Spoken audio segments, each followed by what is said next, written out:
नमस्ते दोस्तों, अध्याय 2 के दूसरे भाग में आपका हार्दिक स्वागत है। पहले भाग में हमने पढ़ा था कि रेखिक समीकरण क्या होते हैं, रेखिक समीकरण एक चर वाले रेखिक समीकरण क्या होते हैं, उनका हल कैसे निकाला जाता है, ये सभी पढ़े थे। आज हम उनसे संबंधित कुछ प्रश्न करेंगे। तो देखिए, आइए चलते हैं। पहला प्रश्न है, देखिए, अगर आपको किसी संख्या से 1/2 घटाने और परिणाम को 1/2 से गुणा करने पर 1/8 प्राप्त होता है, तो वह संख्या क्या है। देखिए, इस प्रकार के क्वेश्चंस में अपने को क्या करना है। देखिए, किसी संख्या, ये संख्या नहीं दी हुई है और यही पूछ रहा है, तो ऐसी जो संख्या जो पूछ रहा है और नहीं दी हुई है, उनको अपन क्या मान लेते हैं, x मान लेते हैं। देखिए, हम एक चर वाले रेखिक समीकरण पढ़ रहे हैं, तो इसमें क्या करेंगे, अपन चर मानेंगे, चर मानकर उनसे क्या बनाएंगे, एक समीकरण बनाएंगे, और वो समीकरण का जो अब हल निकालेंगे तो ये जो पूछी हुई चीज है वो आ जाएगी। देखिए, करना कैसे है। सबसे पहले क्या करेंगे कि हम क्या करेंगे, उस संख्या को x मान लेंगे। तो क्या करेंगे, सबसे पहले किसी, और ये क्या है, क्योंकि ये ज्ञात नहीं है हमें, तो उस संख्या को क्या मान लिया, माना वह संख्या क्या है, वह संख्या x है। क्या है, वह संख्या x है। ठीक है, उस संख्या को अपने x मान लिया। देखो, पहला स्टेप यही है कि अपने को x मानना है। उसके बाद में क्या करना है, अपने को जैसे जैसे क्वेश्चन बोल रहा है वैसे वैसे ही करना है। तो क्वेश्चन क्या बोल रहा है, आगे प्रश्न क्या कह रहा है, प्रश्न ये कह रहा है उस संख्या में से 1/2 घटाओ, है ना, 1/2 घटाना है, तो x में से अपने 1/2 घटा दिया, और परिणाम को 1/2 से गुणा करो। परिणाम क्या हुआ, x माइनस 1/2 ही आया परिणाम, तो ठीक है, तो उसको क्या किया, 1/2 से गुणा कर दिया। अब क्या कह रहा है, ऐसा करने पर, यानी कि उस परिणाम को 1/2 से गुणा करने पर 1/8 प्राप्त होता है, यानी कि ये सब करेंगे तो उत्तर आएगा 1/8। ये कहना चाह रहा है। ठीक है, आगे बात समझ में। अब क्या है, ये एक अपने पास समीकरण बन गई। देखिए, 1/2 x माइनस 1/2, ये गुणा में है इसके, तो बराबर में आ गया 1/8। अब हमें संख्या ज्ञात करनी है, वो यानी कि x का मान ज्ञात करना है। ठीक है, देखिए कैसे करेंगे। देखिए, अपन जानते हैं इधर चर ही रखने, अचर को सारों को उधर भेज देना है। तो अब क्या होगा कि ये वाला सबसे पहले गुणा में है, तो ये उधर भेज देंगे, तो इधर बचेगा x माइनस 1/2 बचेगा, और उधर क्या आ जाएगा 1/8, और ये यहां पर जो नीचे वाली ऊपर और ऊपर वाली नीचे हो जाएगी। कैसे, क्योंकि ये यहां पर गुणा में है, तो यहां पर चली जाएगी भाग में, यानी कि इस तरह से आ जाएगी। ठीक है, तो यहां पर x माइनस 1/2, और ये क्या करेंगे 1/8 गुणा 2/1, भाग करते हैं ना अपन। ठीक है, तो ये 2 से 8 गए 4 बार। ठीक है, तो ये x माइनस 1/2 हो जाएगा 1/4। ठीक है, अब ये अचर बच गया इसके पास, इसको उधर ले जाओ, तो x बराबर आ जाएगा 1/4। इसका साइन क्या था, माइनस का, तो इधर जाके क्या हो जाएगा, प्लस का 1/2 हो जाएगा। ठीक है, तो अब देखिए x का मान क्या आया, x का मान आया, x बराबर इन दोनों का जो लघुत्तम आएगा वो क्या आएगा, 4 आएगा। ठीक है, ऊपर 4 में भाग जाएगा एक बार, 1 को 1 से गुणा करोगे तो 1, प्लस 2 का 2 4 में भाग जाएगा 2 बार, और 2 को 1 से गुणा करोगे तो 2, तो x का मान आ जाएगा 3/4। तो वो संख्या क्या है, वो संख्या क्या है, 3/4 है। ठीक है, तो ऐसे प्रश्नों को इस तरह से करना है, जिस संख्या को ज्ञात करना है या जो संख्या नहीं दी हुई है उसको हम x मान लेंगे। उसके बाद में जैसे जैसे प्रश्न बोल रहा है वैसे वैसे करके अपन समीकरण बना लेंगे। फिर जब उस समीकरण का हल निकालेंगे तो हमें हमारा उत्तर मिल जाएगा। ठीक है, चलिए अगला प्रश्न है, 8 के 3 लगातार गुणजों का योग 888 है। गुणजों को ज्ञात कीजिए। गुणजों को ज्ञात करना है, यानी कि x किसको मानने, अपना गुणज को मानेंगे। अब गुणज, लगातार गुणज का मतलब क्या हुआ, लगातार गुणज का मतलब ये हुआ कि जैसे 8 गुणा 2 है, और 8 गुणा 3 है, और 8 गुणा 4 है, ऐसे मानने तो इस तरह से, यानी लगातार है, ठीक है। हमें मालूम नहीं है कौन कौन से हैं, लेकिन लगातार है वो, ठीक है। वो हमें ज्ञात करने हैं कौन कौन से हैं, ठीक है। तो देखिए उनको x मान लेंगे, ठीक है। तो 8 पहला को मान लेता x, तो 8 गुणा x, पहला गुणा जो हो गया 8 गुणा x आ गया। अब दूसरे उससे आगे वाला है जस्ट, तो ये क्या हो जाएगा, 8x में 8 जोड़ देंगे तो दूसरा वाला आ जाएगा। कैसे, जैसे मान लो 8 गुणा 2 होता है 16, है ना। तो 8 गुणा 3 जो 24 है, वो 16 में से 8 जोड़ते हैं तभी तो आता है, और इसमें से 8 जोड़ेंगे तो इससे आगे वाला आ जाएगा, इसमें 8 जोड़ेंगे तो 8 गुणा 4 आ जाएगा, है ना।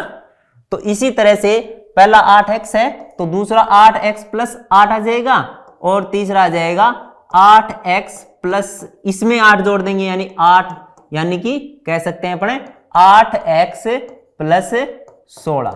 तो ये 3 गुणज है, ठीक है, ये 3 गुणज है। अब इनका योग दिया हुआ है, अपने क्या दिया हुआ है, योग दिया हुआ है।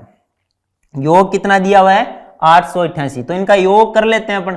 पहला है 8x, ठीक है, दूसरा है 8x प्लस 8, ठीक है, और तीसरा है 8x प्लस 16, और ये कितना है 888 है, ठीक है। आगे बात समझ में। अब देखिए चर के साथ चर जुड़ेगा, यानी कि 16x आ जाए, सॉरी ये और 8 है तो 24x हो जाएगा, ठीक है। तो 8x और 8x ये हो जाएगा 24x, ठीक है। और ये 8 और 16 ये कितना हो जाएगा, 24 हो जाएगा। कितना हो जाएगा, 24, और ये 888 है, ठीक है। आगे बात समझ में। अब देखिए, अब इस 24x को इधर रखेंगे क्योंकि चर ही रखना है इधर, और इनको 888 की तरफ 24 को भेज देंगे, ठीक है। 888 में से 24 घटाएंगे, ठीक है। तो 888 में से 24 घटाएंगे तो कितना आएगा,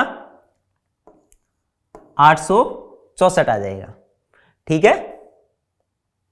अब देखिए, अब यहां पर अकेले x को रखना है तो x का मान आ जाएगा 864 बट्टे 24। ये भाग करके देखेंगे तो कितना आएगा, भाग करेंगे तो आएगा 36, ठीक है। तो x का मान कितना आ जाएगा, 36 आ जाएगा। अभी अपना पूरा सवाल नहीं हुआ है, सिर्फ x का मान है, यानी कि जो 8 है उसका पहला गुणज कौन सा आया है, 36 आया है। तो बाकी दो गुणज कौन से हैं, बाकी दूसरा गुणज ये 8x प्लस 8 है, और तीसरा है 8x प्लस 16 है।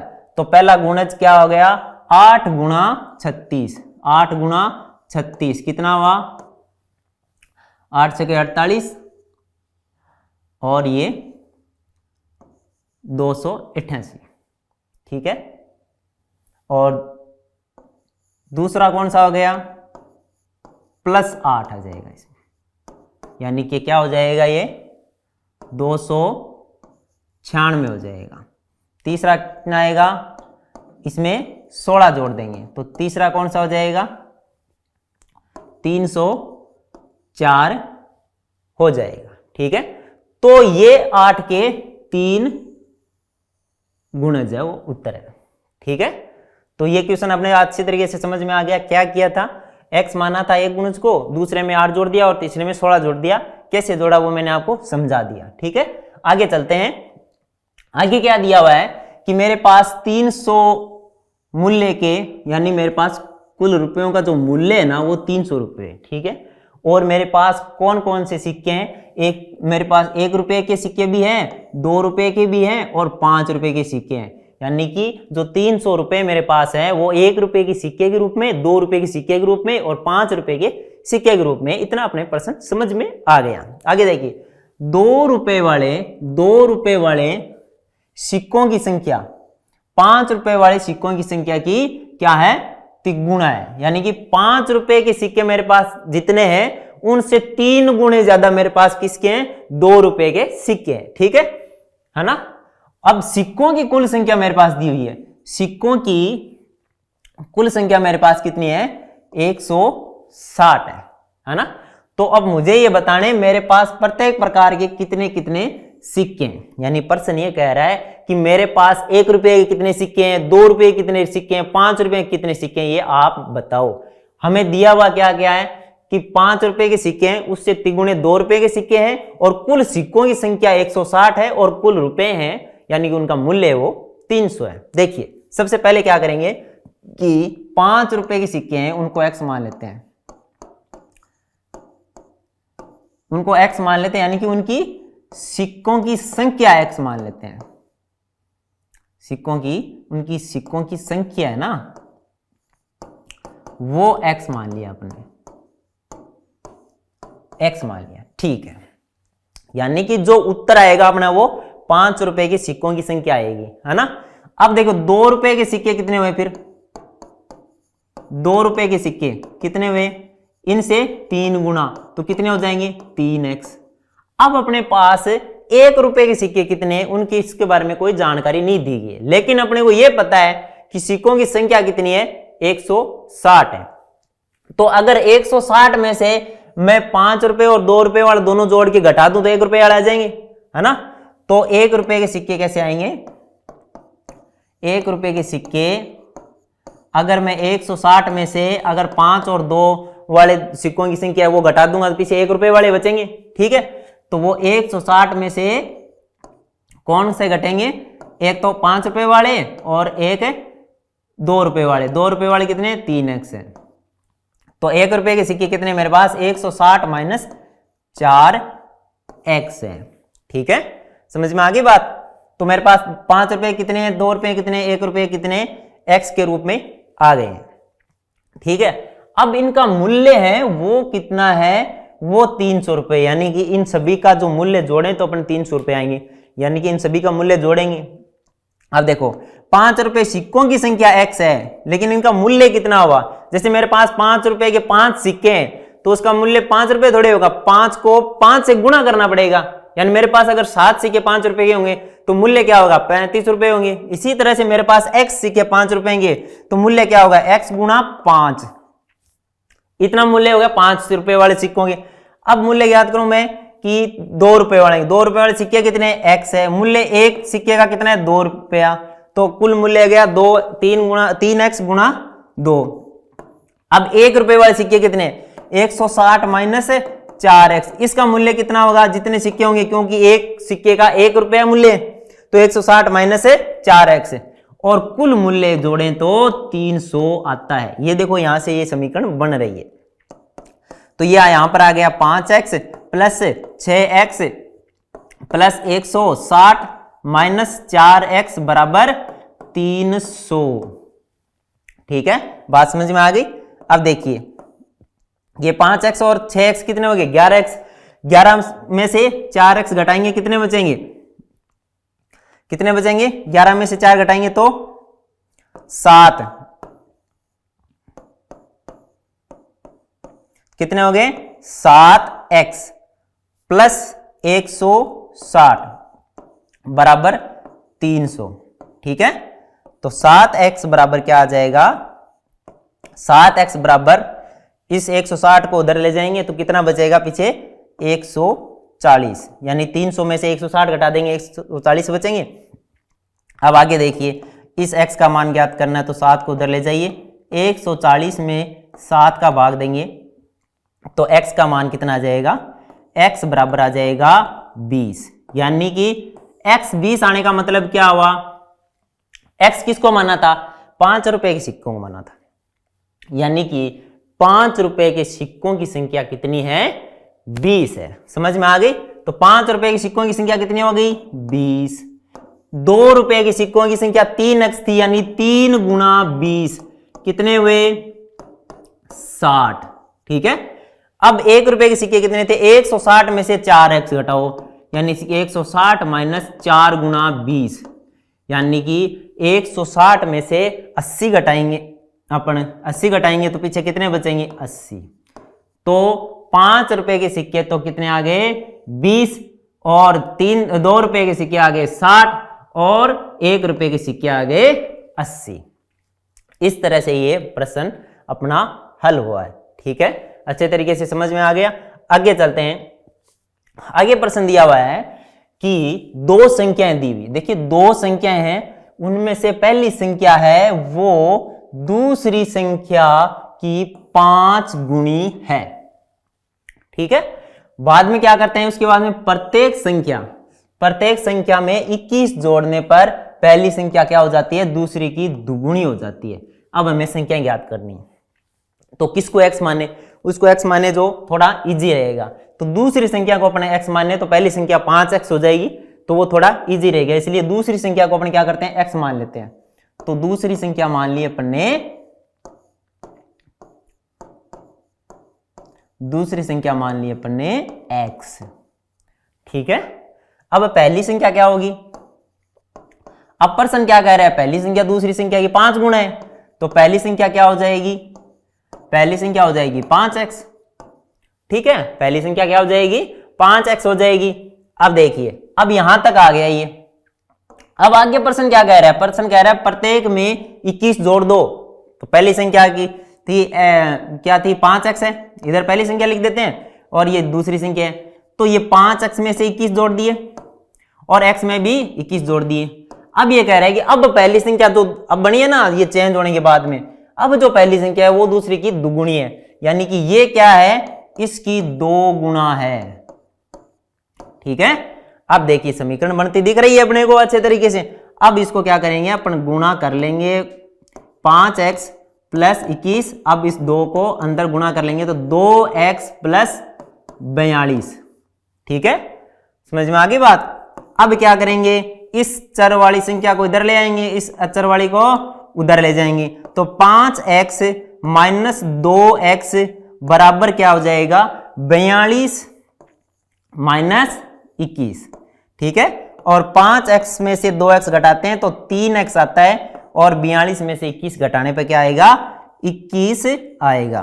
तो अब x का मान देखिए, x बराबर 21/3, यानी x का मान कितना आ गया, 7 आ गया। अभी अपना प्रश्न पूरा नहीं हुआ, क्योंकि अपने को पहली और दूसरी दोनों संख्या बतानी है। तो ये दूसरी संख्या तो आ गई 7, और पहली संख्या कितनी आ गई, 5 गुणा 7 यानी 35। तो वो संख्याएं दोनों कौन सी है, एक तो 35 है पहली संख्या तो, और दूसरी संख्या क्या है, 7 है। ये इस प्रश्न का उत्तर आ जाएगा। ठीक है, अच्छे तरीके से समझ में आ गया। पहले दूसरी संख्या को x माना, फिर पहली संख्या 5 गुणा x कर दिया, फिर जो प्रश्न बोल रहा है वैसे किया, समीकरण बनी, उसका हल निकाला, उत्तर आ गया। आगे देखते हैं, 2 अंकों की दी गई एक संख्या के अंकों का योग 9 है, यानी कि हमें एक संख्या दी हुई है और वो 2 अंकों की है। ठीक है, 2 अंकों की है और उसके जो अंक है उनका योग 9 है। इसके बाद में कहता है कि इस संख्या के अंकों के स्थान बदलकर प्राप्त हुई संख्या दी गई संख्या से 27 अधिक है। यानी कि एक 2 अंकों की संख्या है, उसके इकाई और दहाई 2 अंक होंगे, तो इकाई और दहाई को एक दूसरे को क्या बदल दिया हमने, बदलने के बाद में जो संख्या प्राप्त हुई है वो पहले वाली संख्या से 27 अधिक है। देखिए 2 अंकों वाली संख्या मतलब जैसे कि अपने 25 है, तो ये एक 2 अंकों की संख्या है। ठीक है, इसमें अंकों का योग का मतलब होता है, जैसे 2 + 5 जोड़े ना तो वो होता है ना 7। इस तरह से कोई दी हुई संख्या है, उसके अंकों का योग क्या है, 9 है। ठीक है ना। तो इसमें क्या होता है, देखिए जैसे 25 है तो इसको अपना ऐसे लिखते हैं 20 + 5, यानी कि क्या 2 गुणा 10 + 5, यानी कि इकाई का अंक तो वैसे वैसे लिखा जाता है, और जो दहाई का अंक है वो क्या होता है, 10 से गुणा करके उसको जोड़ते हैं इकाई के अंक में, तब वो 2 अंकों की संख्या प्राप्त होती है। ठीक है, ये आपकी मैं थोड़ी सी बेसिक जानकारी है उसके लिए बता रहा हूं। ठीक है, तो अब देखिए अपन ने उसमें से एक अंक मान लिया x। ठीक है, अब दोनों अंकों का योग क्या है, 9, तो एक x है तो दूसरा 9 में से x घटा देंगे तो आ जाएगा, तो दूसरा अंक क्या आ जाएगा, 9 में से x घटाएंगे तो दूसरा अंक आ गया 9x। तो उस 2 अंकों की संख्या के दोनों अंक अपने पास आ गए, x और 9x आ गए। ठीक है, एक अंक मान लिया अपने x और दूसरा क्या हो जाएगा, 9 - x आ जाएगा। अब ये 2 अंकों की संख्या है तो दहाई पर मान लो x है, तो दहाई पर x है तो 10 गुणा x होगा, प्लस में इकाई वाला अंक 9 - x, ये क्या हुई अपनी संख्या आ गई। क्या आ गई? अपनी संख्या आ गई, ये पहले वाली संख्या। उसके बाद में इनका जो अंक है उनको परस्पर बदल दिया, यानी कि दहाई वाले को इकाई पर कर दिया और इकाई वाले को दहाई पर कर दिया। ठीक है, यानी कि ये 10x जो दहाई पर है उसको इकाई पर कर दिया, यानी कि इकाई पर x लिख दिया। ठीक है ना।